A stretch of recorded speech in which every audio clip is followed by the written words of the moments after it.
Hello guys, in this video I'm going to show you how to show exits on the Sygic application.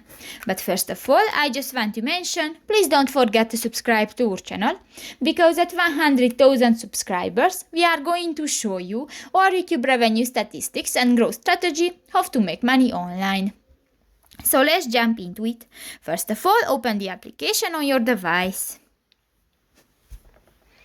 New, click to the three lines at the upper right corner of the screen and click to the settings icon. New, go to the general section and click to the first button, the route planning and navigation.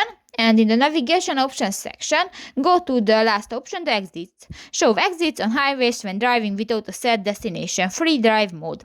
And if you want to enable, just click to the next gray circle. And if it will be black, this function will be enabled, so you can see the exits. So that's pretty much it for this video, guys. See you in the next one. Bye bye.